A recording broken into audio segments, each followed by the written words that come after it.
करते हैं। लुसेंट का नेक्स्ट पार्ट आपका और टॉपिक का नाम है कुषाण। पॉइंट बाय पॉइंट हम लोग देखते हैं। पहलव के बाद कुषाण आए, जो युचि एवं तोखरी भी कहलाते हैं। युचि नामक एक कबीला 5 कुलों में बट गया था। उन्हीं में एक कुल के थे कुषाण। कुषाण वंश के संस्थापक कुजुल कडफिसेस था। इस वंश का सबसे प्रतापी राजा कनिष्क था। इनकी राजधानी पुरुषपुर या पेशावर थी। कुषाणों की द्वितीय राजधानी मथुरा थी। कनिष्क ने 78 ईस्वी गद्दी पर बैठने के समय में एक संवत चलाया, जो शक संवत कहलाता है, जिसे भारत सरकार द्वारा प्रयोग में लाया जाता है। बौद्ध धर्म की चौथी बौद्ध संगति कनिष्क के शासनकाल में कुंडलवन यानी कि कश्मीर में प्रसिद्ध बौद्ध विद्वान वसुमित्र की अध्यक्षता में हुई। कनिष्क बौद्ध धर्म के महायान संप्रदाय का अनुयायी था। आरंभिक कुषाण शासकों ने भारी संख्या में स्वर्ण मुद्राएं जारी की, जिनकी शुद्धता गुप्त काल की स्वर्ण मुद्राओं से उत्कृष्ट है। कनिष्क का राजभय आयुर्वेद का विख्यात विद्वान चरक था, जिसने चरक संहिता की रचना की। महाविशास सूत्र के रचनाकार वसुमित्र है। इसे ही बौद्ध धर्म का विश्वकोश कहा जाता है। कनिष्क के राजकवि अश्वघोष ने बौद्धों का रामायण बुद्ध चरित्र की रचना की। नेक्स्ट पॉइंट देखते हैं।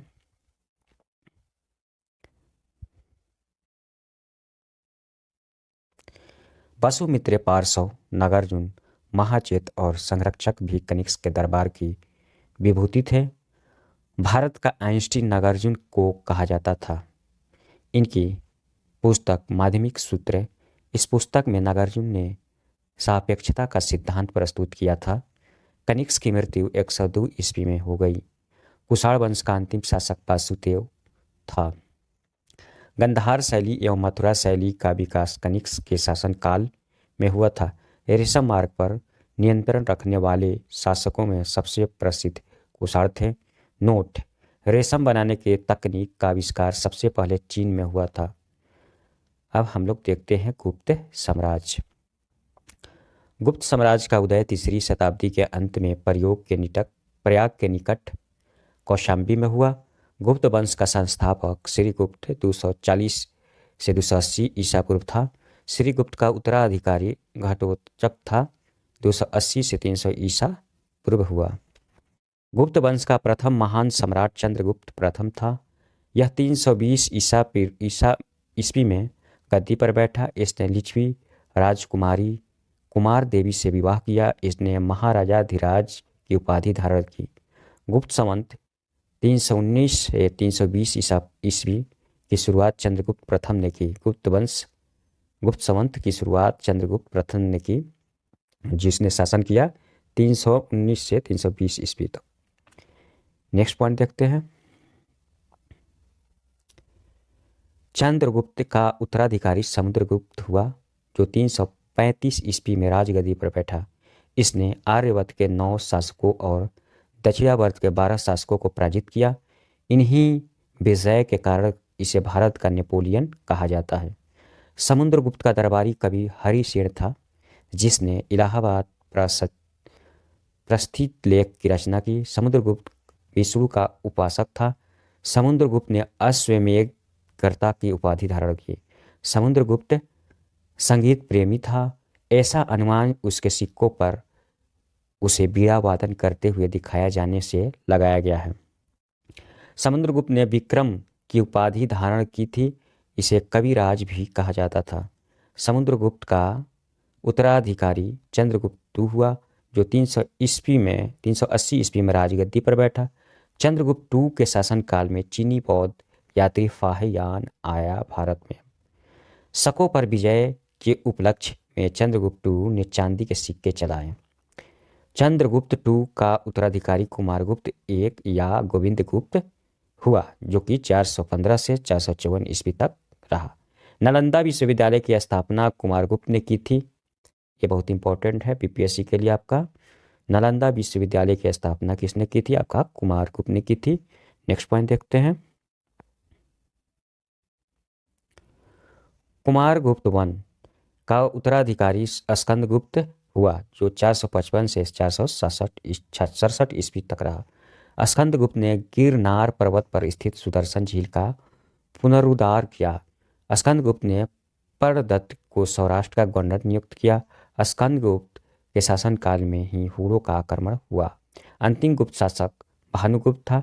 गुप्त साम्राज्य की सबसे बड़ी प्रादेशिक इकाई देश थी, जिसके शासक को गुप्ता कहा जाता था। एक दूसरी प्रादेशिक इकाई भुक्ति थी, जिसके शासक औपरिक कहलाते थे। भुक्ति के नीचे विषय नामक प्रशासनिक इकाई होती थी, जिसके प्रमुख विषयपति कहलाते थे। पुलिस विभाग का मुख्य अधिकारी दंड पाशिक कहलाता था। पुलिस विभाग के साधारण कर्मचारियों को चाट एवं भाट कहा जाता था। प्रशासन की सबसे छोटी इकाई ग्राम थी। ग्राम का प्रशासन ग्राम सभा द्वारा संचालित होता था। ग्राम सभा का मुखिया ग्रामीण कहलाता था एवं अन्य सदस्य महतर कहलाते थे। ग्राम समूहों की छोटी इकाई को पेठ कहा जाता था। नेक्स्ट पॉइंट देखते हैं। गुप्त शासक कुमारगुप्त के दामोदरपुर ताम्रपत्र में भूमि बिक्री संबंधी अधिकारियों के क्रियाकलापों का उल्लेख है। भू राजस्व कुल उत्पादक का 1/4 भाग से 1/6 भाग हुआ करता था। आर्थिक उपयोगिता के आधार पर निम्न प्रकार की भूमि थी। फर्स्ट, क्षेत्र कृषि करने योग्य भूमि, वास करने योग्य भूमि, चरागाह भूमि, पशुओं के चारा योग्य भूमि, खिलाए ऐसी भूमि जो जोतने योग्य नहीं होती थी, अपरहत ऐसी भूमि जो जंगली होती थी। सिंचाई के लिए रहट या घंटी यंत्र का प्रयोग होता था। श्रेणी के प्रधान को ज्येष्ठ कहा जाता था। गुप्त काल में उज्जैन सर्वाधिक महत्वपूर्ण व्यापारिक केंद्र था। गुप्त राजाओं ने सर्वाधिक स्वर्ण मुद्राएं जारी की। इनके स्वर्ण मुद्राओं का अभिलेख में दिनार कहा जाता था। नेक्स्ट पॉइंट देखते हैं।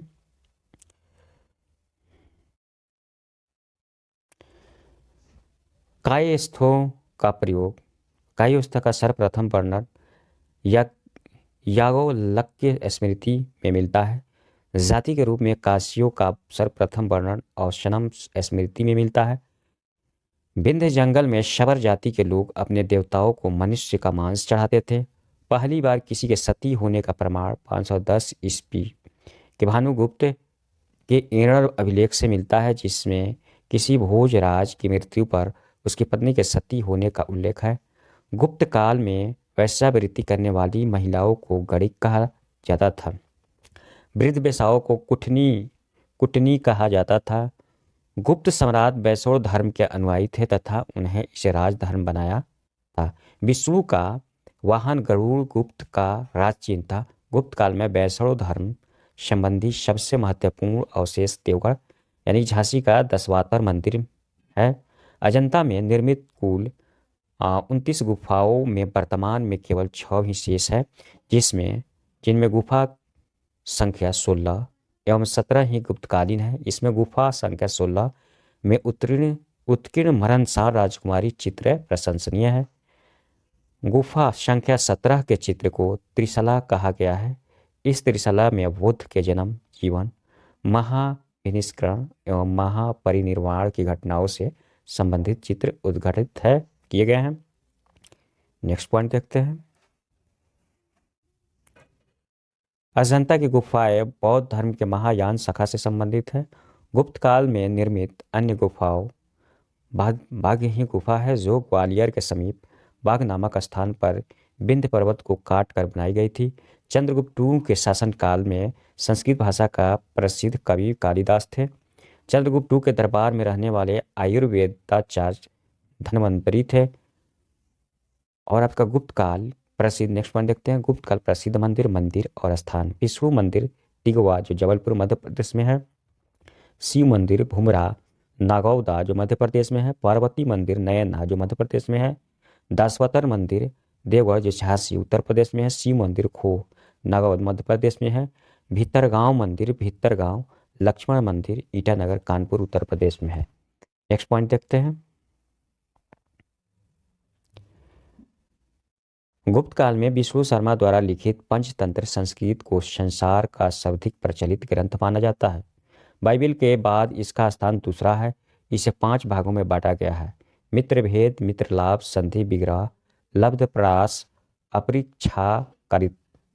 आर्यभट्ट ने आर्यभट्टियम एवं सूर्य सिद्धांत नामक ग्रंथ लिखे।